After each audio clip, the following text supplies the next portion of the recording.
You got the Nas people killing me. Then niggas thinking I'm capping about Biggie. I'm like, fam. Yeah. 35 yo, years, man, bro. I don't have to lie. Yeah. It's 35 years. People don't really realize that you can't sum up 35, 40 years in a minute reel. You know? Oh, yo, it's a lot of people that knew about, like, that's how Big thought. He never really got in depth with him, like, went crazy on him. He never really engaged. Like, yeah, people don't know that Who Shot You was done way before Tell Pac him, died. please. The song was out before he even got shot. How about that? Like I said, it was out on we had it on bootleg. Hey, just one verse. It was on Mary's album. Like, how is it? Niggas is stupid, yo. Exactly. Stupid. It was the intro. That's what, like, we realize whenever we put out the Instagram reels, we don't respond. We just let people kind of speak whatever they want to speak, because that's just fun. Yeah. It makes for better content. S, we want to ask you these 10 questions, the road 10 questions. Okay. It might be a little more than 10, you know. We want to ask thing. That's what I'm here for. Yes, sir. So if you could choose any DJ to mentor you, who would you choose? To mentor me. Red Alert. Red Alert? Oh, wow. Great choice. Red Alert. Great choice. And why? Why would you say that? Red has been in all forms of the DJ, from the parties to the radio to just the business and how he handles his business. The clubs. Yeah, like he's been everywhere. Yeah. So Red has experienced all that. You know, a lot of guys just did. You know, like a lot of my OGs did just clubs, and you know they did street parties. You know what I mean? But that radio was important, right? Because when you get hot in the street, of course you know the radio gonna come for you. Mm-hmm. So you would want to be ready. And by all means, you want to be ready. Yeah. So and that's kind of what happened with me anyway. You know, because being around Clark giving me jewels, and being around Jazzy Joyce, and then I told you back in the days they had a Betamax tape. You know, with Red Alert, Jazzy Joyce, and Clark Kent. It was all together, teaching you how to DJ. Yeah, I remember that. And that's when Downtown Records was 125th Street. I went in there and that's when I bought my first Beta. And I didn't have a Betamax. I only saw it at my man's house because he had one. What's your favorite city to DJ in? Absolute favorite? Virginia. Wow. VA. Virginia, even up to right to now, Virginia looks at me as being like Norfolk, Portsmouth. They treat me like, in Hampton, they treat me like I was born there. You know what I'm saying? And that means a lot. You know what I mean? Like North Carolina, I live here. Charlotte is, you know, and everything, but I'm gonna go with Virginia. And that's because of the homecomings? I did all the homecomings. Most of the homecomings are in Virginia. Gotcha. Virginia Union, University of Virginia, and Charlottesville. You got ODU, you got Hampton, you got Norfolk State. You know what I mean? I did all of Virginia State, Petersburg. I did all those schools. So that kind of put me in like I got to rock. You know what I'm saying? Like I love Virginia. And the energy is just different in Virginia when you out there. Yeah, but it's more like personal. It's a little more personal with Virginia because for me doing all the homecomings, it's not like I did them 1 year. I did them for constant years. So since '93, that was when I first started doing the homecomings, and I was going to them schools like Virginia State. Most of all Kid Capri's friends came from Virginia State. So that's Big Buddha and Said Boogie and all of them. They used to mention on the mixtapes. They all went to, when Kid was on the road doing all the Iowas and Indianas and everything, I was in the Bronx doing parties with his peoples. So then some of them were still in Virginia State. And they used to bring me to Virginia State, and then I used to do the gym parties. But it was being on campus, Virginia. That's why I met DJ Cool. That's why I knew about DJ Cool. We did a place called Magic City, and that's when I found out about Cool, and I met Cool, and that's how I saw him perform, and that's how I knew about the records. And I brought the Cool records back to New York, and introduced New York to DJ Cool and Flex from DC, the Water Dance. Yeah. That was me. That's crazy. What's your least favorite city to DJ in? I can say my hardest city, South Carolina. South Carolina. Why is that? People misjudge South Carolina. South Carolina is a hard city to impress. They ain't jumping on your dick like, they ain't on your dick from the beginning. Like, they ain't gonna give you that, Nah, they ain't gonna do that. You gotta really get in their hearts. So what's the scene like? What's the scene like in South Carolina? What's the particular scene like? DJ B-Lord, B-Lord. Right. That's his city. Right. That's where he come from. And Charlamagne is Charlamagne's from out there. Louis V, he's from out there. DJ Skills. Those are all the young niggas. And DJ Cleve. So all those are the young guys. Right. When I used to tell them stories about South Carolina, like I would never be out there. I was only out. I count on my hand how many times I've been in South Carolina. I maybe like 5-6 times in my whole career. Like I've been in North Carolina. They used to bring me out there on weekly. Well, North Carolina's more. Crazy. North Carolina has a lot of colleges, so I can see why you're doing that. But is there something different with North Carolina than South Carolina? Maybe. Yeah, it's totally different. They're more southern. Oh, okay. Like the liquor music is strong in South Carolina more than it is in North Carolina. Gotcha. Wait, what's liquor music? Liquor music is like soul. It's like soul R&B, but bluesy. Blues, yeah, like the blues, definitely. Like like it's the side piece. R&B with blues, like that side piece record. Oh, yes, shit like that. Oh wow, that's crazy. Is there a certain thing that you have to do like before you have your gig, like a certain ritual or something that you have to do? Yeah, like what's a routine before you have to DJ or like perform? Well, the main thing is I go in the party early, especially if I'm DJing with another DJ. Like I'll be there when he get there. Wow, and I sit there and I listen to him his whole set. I want to see where he go, so I don't have to bump heads. Because, most of the times I'll be the headliner. First of all, I don't want to make sure I don't get killed. So, you know what I mean? You know what I mean? So I make sure I got all the records I need to have.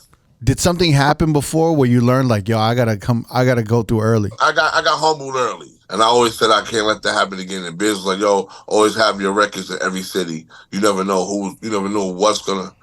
So I know when I went to Pittsburgh back in the days, K-Slay gave me a party in Pittsburgh, God rest his soul. He gave me a party in Pittsburgh, and that was my first time ever DJing in Pittsburgh. And I did my homework. And, I know that Duquesne was one of the popping parts of Pittsburgh. And when I did that at the time, that's when Wiz Khalifa was before he was really big. Mm-hmm. He was the nigga out there. But I met Wiz anyway from prior times. So when I came out there, it was love, you know what I mean? But my man DJ GQ, me and him, we kicked it off right from the door, and he kind of schooled me on what records I need to have, and then I schooled him on what South records he need to have, because when he want to go to Atlanta, and that's what I did. I always conversate with the youngins to help them. They help me, and I help them. So what records that we be on the phone, we have conversations, just prepping myself. Prep myself so I know when I come to town, I'm handled. Because if they not there, then you don't want to be stuck. As out of all the nights, what's your most memorable night DJing? It used to be right after Big died, they did a party, and Puff jumped from the balcony into the crowd. That was the party. Wow. That was a party, but... Where was that at? Club on 21st Street, between 5th and 6th. Metronome? Metronome. Yeah. Oh, shit. I think the Cancun one was the best. What was that when you went did the Cancun joint? What was the record? That's when I broke the lean back. Okay. That's 2000, 2003. 2004. I have one more one. Zulu Ball. Where was that? It was right before COVID. Chris Latimer called me to DJ this thing called the Zulu Ball, where they have every year in New Orleans, where they rent out the convention center. Shit. Now the whole convention center, it was 20,000 people. I got videos still and everything. What I did was I was supposed to introduce Music Soul Child, Genuine, and SWV. Wow. I came up with the idea. I said, yo, I'm going to do my slow jam. I'm going to DJ first, get the crowd into it. Boom, boom, boom, get them right. And then I did my slow jam set. And when I did my slow jam set, I played SWV said we don't perform certain records. They only perform certain records. So I made sure I got together with them to only one I didn't get in with was Genuine. But SWV, they told me, no, we're not gonna perform that. Like the intro to "You're Always on My Mind." That's They had a piano reprise drum. interlude, Right. and I played it, and the ladies were singing it, and it got dark, and then they walked on the stage and they went crazy. Oh, that's nice. That's dope. So then when they finished, I played more slow jams. Boom, boom, boom, boom, boom, boom. I said, hold on, I can't. I said something about Virginia, and then I said, I got a guy from Virginia who I know the ladies gonna love, and the record Pony cake I dropped Pony, and they went crazy because they think I'm in my set. The lights still on, Mm-hmm. and then the lights dropped before his verse came on. Then he walked on stage. Well, I'm a bastard. They were nuts. And that's how you gonna do a party like that. Introduce them like that. Right. You got to intertwine your DJing with the artist. Mhm. So then Music Soul Child was, he did it, but he was like, he was acting a little with it. So I kind of let him do his thing. But that was one of the best parties. I really, really had fun because a lot of doubters was in the building. They didn't think that. You got SNS. They didn't think I can really put it on, and they saw me put it on. Yeah. Like Dougie Fresh hosted. Oh, nice. And Doug was real helpful to me as well. Doug helped me like, as you was playing some joints, but I knew a lot of the New Orleans music anyway, so I played all little bounce set. the Saints coming through, Yeah. all them records, and they just went crazy. What's your favorite song to end the night with? LTD Love Ballad. Yeah. That's like make you feel a certain way when you go, you leave, especially if you got something nice you leaving with, make you feel a little something, you know what I mean? As who is somebody you want to thank? Maybe you haven't said it or you haven't said it enough. Brucey B, even before Kid changed a lot of our mental trajectories towards, towards DJing. I was in Rooftop listening to Bruce. I was young in Rooftop listening to Bruce. And he showed me the other side of DJing. He showed me having 4 tape decks there, taping. And Bruce would come in early and do his set. He'll do his set and sell his tapes that night with the same set. But, he'll play the same set later on, but he'll do the mixtape already ahead of time and have it ready for the night, and he'll sell it. The little intricate things of DJing. Mm-hmm. Then I didn't know nothing about Computer Love and all them records. I learned all those being in the booth when I was working at Rooftop, putting skates up and everything. So that's how I learned that. And I got kicked out the booth one time by Bruce. It was just an honor just to meet him, you know what I mean? Right. So, and I always want to tell him, thank you for, you might have not known that you was helping me, but you definitely was helping me. You helped me to understand about the lifestyle DJing. Yeah. See, people know about the tricks. People know about, just outside gigs and everything. But that lifestyle, the after hours spots, the after hour DJing in the clubs, and when people are doing a little coke here and there and all that, how to handle yourself and shit. stuff like that. They're doing grown folk shit. Yeah. That right there propelled me as a DJ, because once you endure those type of parties, that your mind becomes of different music, because that's different music being played there. Like you got B-sides of the 80s that were being played there. Yeah. Like Heartbreak Decisions by Melissa Morgan, right. Melissa right. Morgan. Yeah. Like, you know what I'm saying?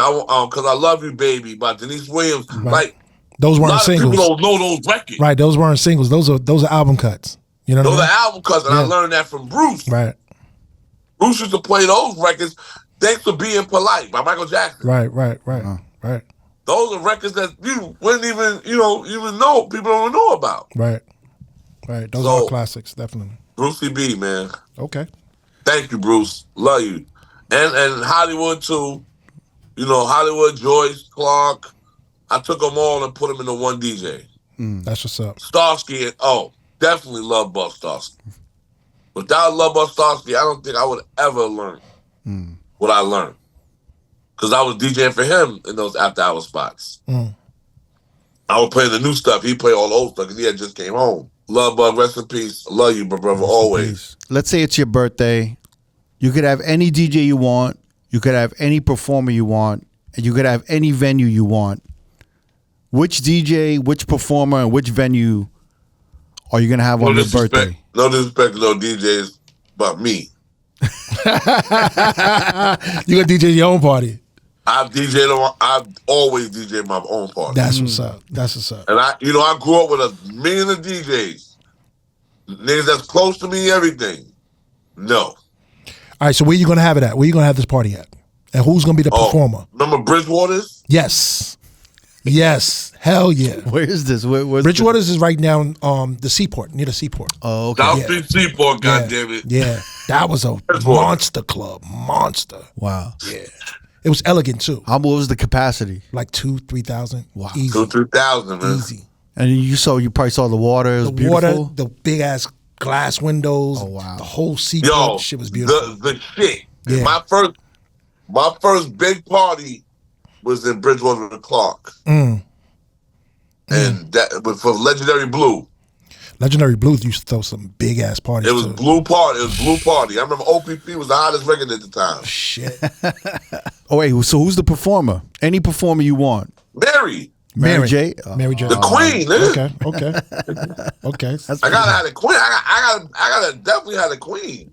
What's the first made it moment that you ever had? When you did something and you just like, damn, I'm here. I want to say Freaknik. Freaknik 93. Morris Brown Football Stadium. Oh man. Yeah, I did. That was when Old Dirty and Luke got into it. Really? So you got this mixtape stuff going on, and you down in Atlanta for Yeah, they called me down. All the rooms was done. This was Freaknik. right. They called me down. Lucky my man was down there, and we slept in his MPV. So it was me, him, and my man Chuck Black. So MPVs is big. So he sat in the first. My man slept in the driver's side. I slept in the third row, and Chuck slept in the second row. So we used to go in the hotel, take a shower. Wait for the rooms. We go. Back then was none of that. Elevator, no key to the elevator, and that shit. We wait for a nigga to check out the room. We go in the room. And take a shower or whatever, and then break out. But that shit was remarkable. Like fucking Domino performed.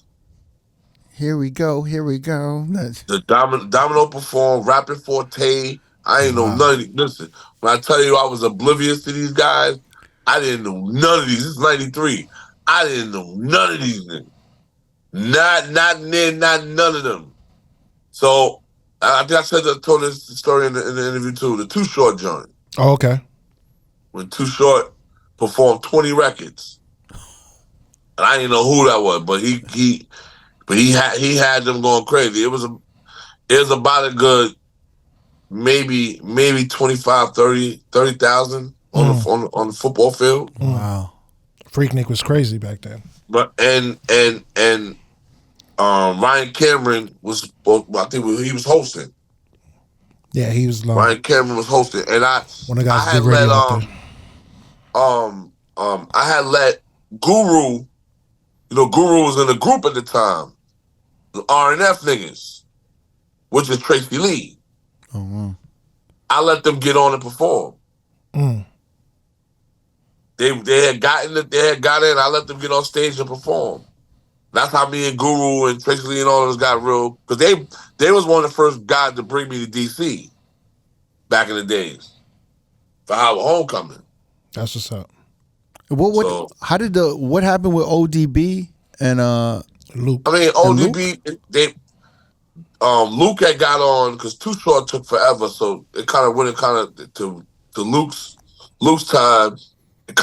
They ran into Luke's time, and then ODB and them was supposed to end it. Wu-Tang was supposed to end, and then Old Dirty went up there and tried to grab the mic from Luke, and then it turned into a brawl. Oh shit! And then that was over after that. That happened a lot with Old Dirty Bastard. That happened. That sounds like some ODB shit. Yeah, that was him. On a scale of 1 to 10, how would you rate your relationship with music right now? I still have love for it, to the same love I had for it when I was younger. Yeah, so you're still at a 10. Yeah, I'm still at a 10. We can't, it's God has gave us opportunity to DJ in our later years of our life to still be relevant. Like, you know what I mean? Like me and Goldie, we done witnessed some joints in our life. We done been through some hella parties. Mm-hmm. But for us to still be here and relevant and still kick niggas' ass, yeah. That's what I wake up for in the morning. Besides my kids, my wife, and everything, the hunger of still being looked at. Like, I don't, a lot of everybody say, "Ask you a legend, ask this and this." I don't look at it like that. I still look like I'm still DJ SNS, and I still got shit to achieve.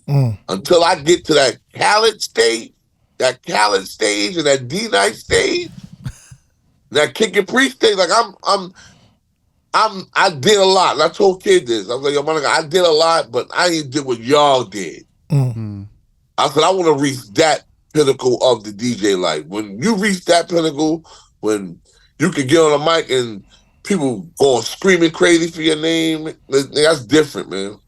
Come on, stop playing. Do you know they do that already? Yeah. Stop. Nah, not really. They do it, but it's not. It's just something that I've seen. That I want that to happen. Like, I've seen people running and screaming for Khaled. Right. Khaled.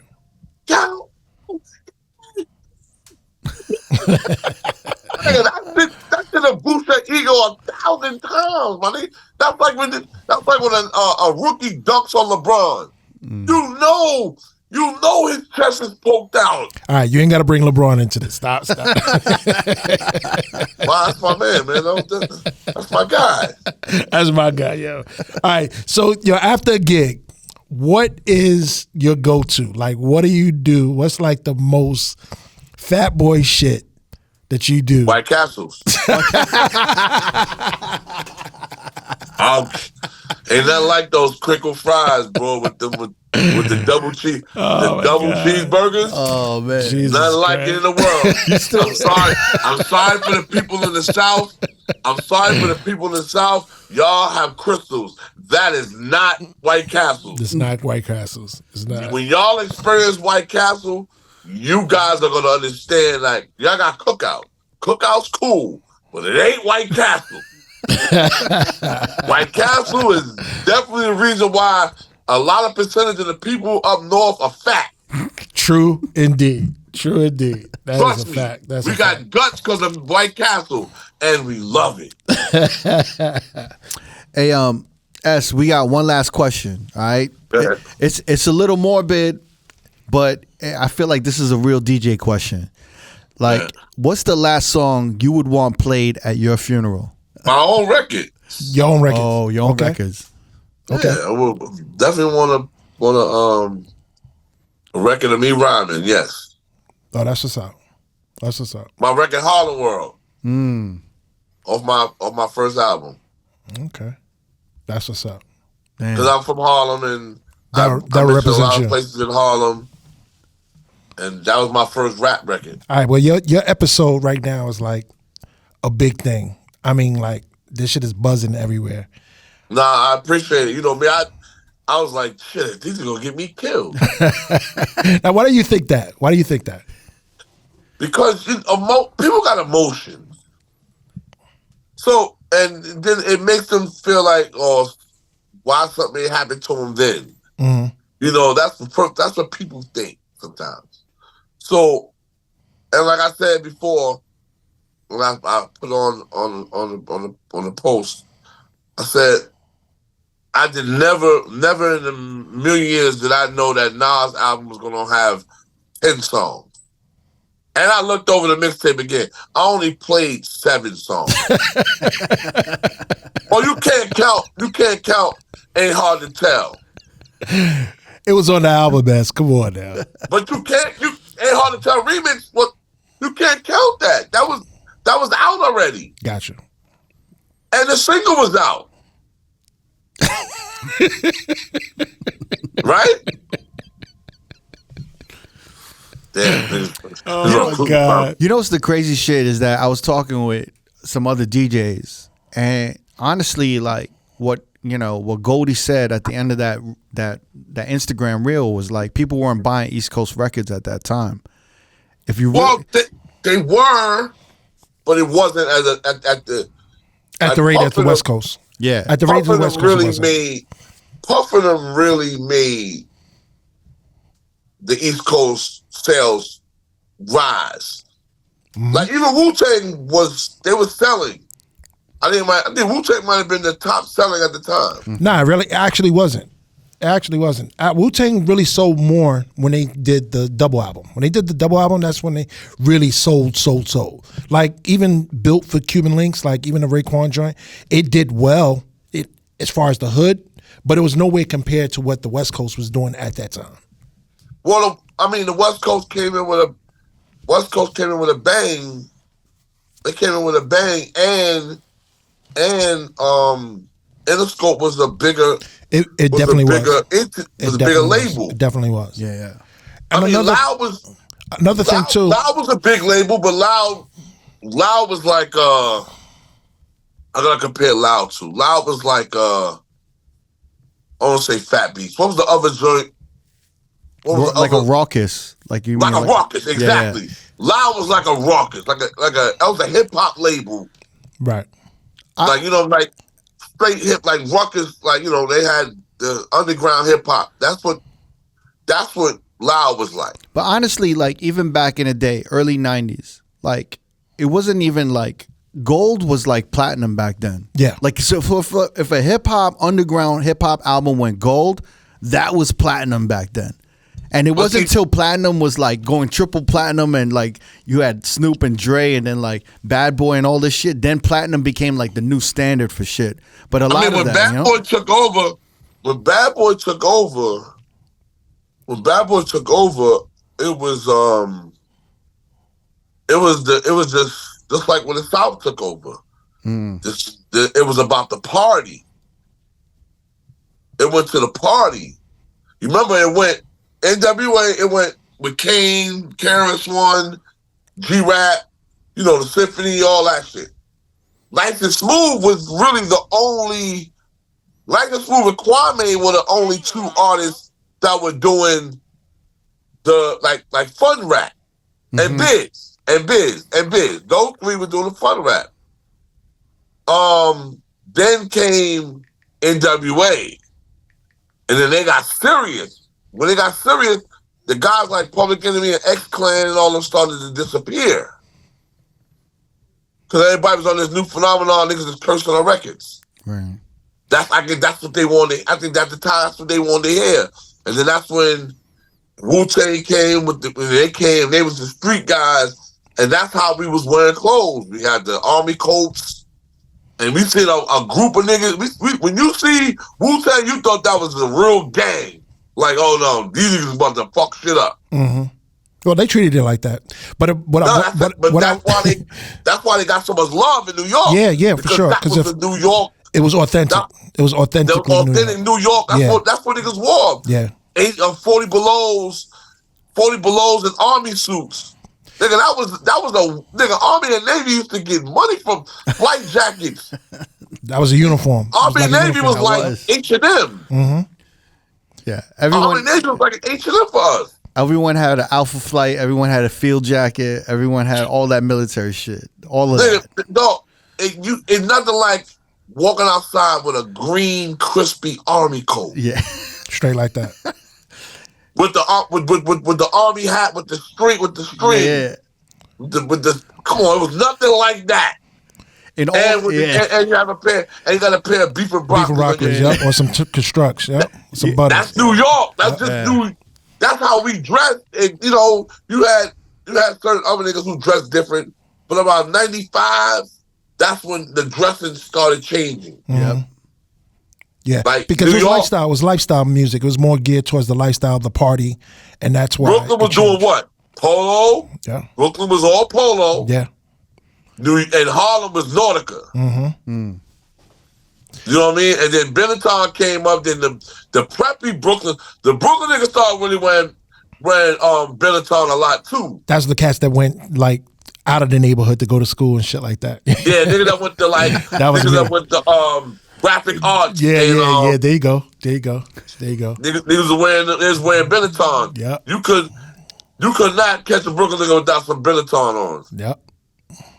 With some Stan Smith. Yo, but that's on the real. We was talking about, you know, the stuff with the Nas thing, but people don't realize that the industry was so different back when these artists came out. Yeah. Yeah. You know, major labels, they were trying to find out how they can get in on this hip hop stuff. So a lot of the stuff that wouldn't definitely happen, because you never heard anything about leaking with Def Jam. Def Jam, they handled hip hop a lot differently than a lot of the major labels that were kind of corporate. So it was easier. It was easier for you to get away with a lot of the stuff dealing with the Columbias or the RCAs or the Geffins and stuff like that. Like they weren't. But really, you know that Def Jam was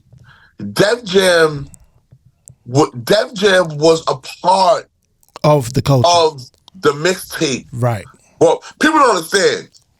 That's how Def Jam was winning. Yeah. They would give us, let me tell you, man, they used to give records. They closed that door. But here, S, here you go. Now, see, and that's, and you saying that hot in the street. You saying get them that, hot on the street. You saying that is really a part of the reason of why it did happen to that effect with the major labels like Columbia. Everybody else that was giving us records at that time, like Nervous Records or Payday, or those type of labels, those were independent labels, and they knew the importance of how to feed the streets to get their shit out there. So with the major labels, Drew High, like they all made sure that they had a list of DJs. Right. Me, Goldie, Craig G, Buck Wild, Easy LP, WAP. Yeah. Tony Touch, Ron. 1G. Yeah. They had the DJs. Yeah. They had the list of DJs who got those records. Right. Scratch. Right. Riz. Yeah. So they was concentrating on the street DJs because the street DJs broke records like Bush Babies, Young Black Teenagers. And a lot of those labels, like you're saying, like that. Those labels, like if you weren't in the grain, you weren't the Cold Chillins, or you weren't of that ilk, you knew how to treat the DJs. You had those lists. You had those parties where you would go and they would say, yo, we want you to know about our new artists. A lot of those other labels, they were late to the party, so they didn't know how to handle the hunger that the DJs had at that time. And that's why I say that Columbia really owe, with the early success of Nas, early success of Criss Cross. Jermaine made sure Criss Cross was rocking regardless. Right. In Atlanta. Some DJ shit, right? Yeah. But some DJ shit definitely. He was on it. He knew about that already. Not Mad Lions, Super Cat. Right. Even with Super Cat. Right. You know what I'm saying? Fugees, all that was pertaining to what the street DJ was. Like, remember, Fuji's first single was Boom Bap. Boof Bap. Yep. And nobody was playing that shit. I was the only reason why I got so cool with Lauren and them, because they were Prize found out from the Jersey niggas and Wyclef found out that I was the only DJ playing Boom Bap. And I played it it was in a club, and Ralph McDaniels was at the club. And while he's interviewing, he's right by the DJ booth, and I was playing Boom Bap at the time. Brand new Fuji on the mic. And Wyclef heard it. And that's how I got cool with the Fugees, and they kind of gave me, my props. Tyrese Harris was happy because it helped Tyrese Harris because she got calls on it. And that's what helped me a little bit in the building, because they kind of gave me a little favoritism over a lot of people. But except Tyrese was more fair. Because I remember we used to be in the thing, she's like, I gotta get to Brooklyn. I gotta get Goldie these records. She's like, I gotta get to Brooklyn to get Not that motherfucking record. I remember that Nas joint when he did the Freak, and that's what made Nas really go off. The freestyles. Yeah. They learned from the first album. Totally. See, that's what people don't understand. You gotta learn from your first endeavors to make the second endeavors better. And he did more. And it was protected. And that album was protected. Yep. Those 3 freestyles set up Nas' second album. Big time. Crazy. Fed the streets. He fed the streets, and he fed the streets Clue. I was kind of hitting my man myself, because Clue definitely went home and made that mixtape. That shit came out the next morning. I wasn't ready. I didn't have enough songs. Clue had all his records ready. I didn't. So he dropped first. These Nas freestyles you talking about, that was when he was rhyming over the Barry White and shit like that. No. This is the Escobar season. Escobar season begins. That's when he did all that stuff. Young Gifted in Black. Make the music with your mouth biz. Escobar season. Right. Yeah. But and then there was a second volume, right? Didn't he do like? No, he did like Barry 3. White? That was much later. That was much later. That was much later. That was later. Oh shit. Yeah, that's what started. That's what really made niggas started really doing freestyles heavy too. Nas. I mean, niggas was doing them, but Nas definitely, because they started seeing the importance of the DJ and what you really needed to do to make yourself hot in the streets. Like, shit. So down in the club, that. I fuck with Nas and Jungle and all. I love them niggas to death. Like I support Nas regardless of anything, even with the Hit Boy albums. You know what I mean? Like he made some joints. You know what I mean? And shout out to the whole QB. Shout out to Cormega and Tragedy. Tron did. Yeah. Those are my guys. Like Cormega, I told you, Cormega's always been there from the beginnings. Shout out to Cormega and Tragedy. Me and Tragedy used to be in the parties with me. Like. Shout out to Tragedy and the whole Duck Down too. They was there. The Big L thing, right? Kid that hit me up and like, yo, and I was like, yo, kid, listen to it a little more, and he understood what I was saying. I wasn't saying that I made the hook. I made the hook, but I was mad that L didn't give me an acknowledgement. That's why I didn't play Big L records. You know what I'm saying? Because that wasn't the first time. I took L to Hard Pack. Hard Pack was a thing called my man Rock and Will. They used to sell the Kick and Pre mixtapes, and there was a big Harlem mixtape selling store. And they did a thing in the back with number DJs and artists. And I bought Big L by there, and that's how Lord Finesse and them found Big L, and because they L and Finesse was going at it. But that when I didn't get when he got signed, I didn't get the the mention like S help me, boom.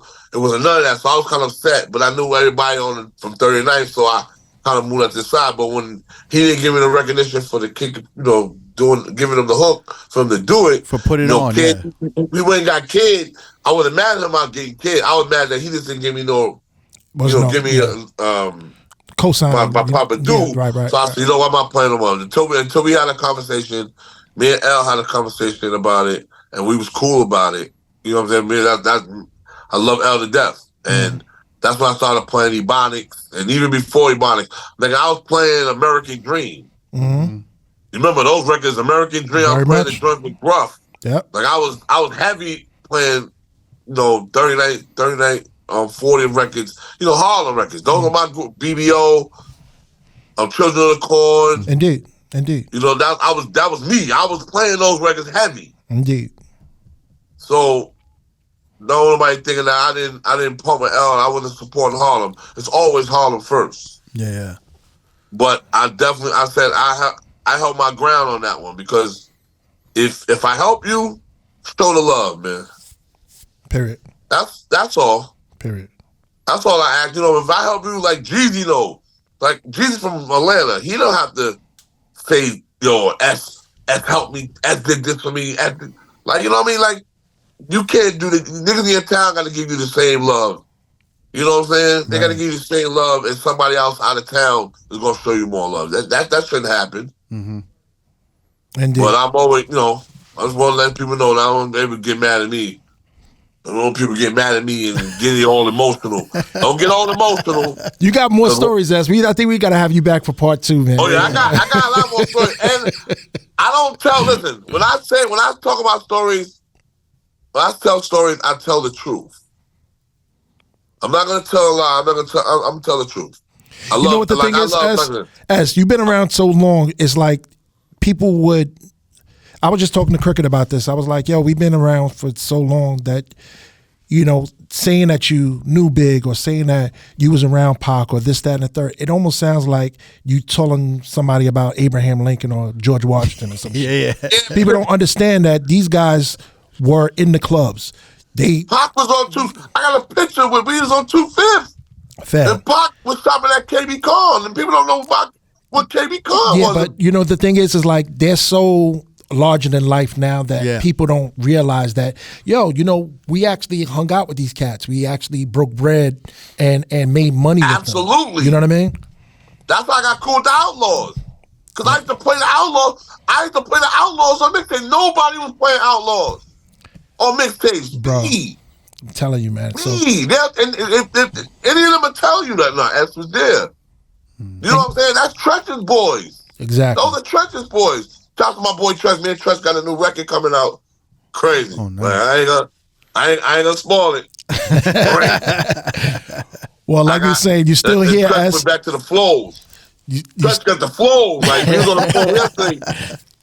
Tretch, I'm just trying to help my brother. Like me and Tretch is cool. We're like family. You know what I mean? I love Tretch, man. Tretch, we grown men. So when we went down, I take my punishment for what it is. When you got, when you do something and you don't know nothing about, and these repercussions happen, you got to sit there and you got to eat that. You know what I mean? You got to take that. Yeah. You got to take that L. Right. Me playing Naughty, me playing Hip Hop Parade 9 months before time, that could have been catastrophic to their second album. Right. No, I dig it. You know what I mean? So I respect it, and there was no loss. That's my guy, you know what I mean? And he always tell you, SNS is my fucking brother. Sag brother, Tretch. Absolutely. Yes, you know how we do. Yes, we sir. Sags, we stick together. That's right. Half man, half amazing. So SNS, we like to thank you again for coming through, doing this Road 10. You are still here. You are still the man. The great show, SNS show. Yo, I love y'all, man. We gotta do the next one. Let's do it. Gotta get my other stories and my mental together. Yo, Ash, thanks so much for hopping on the Zoom with us, man. Absolutely. Now I'm about to go get back on Madden. Nice. So I got my gaming headphones. Sir. Go, get back on Madden and kick somebody's ass. Do your thing, bro. Thank you, man. Thank you. All right, y'all. Love. Oh, man. All right.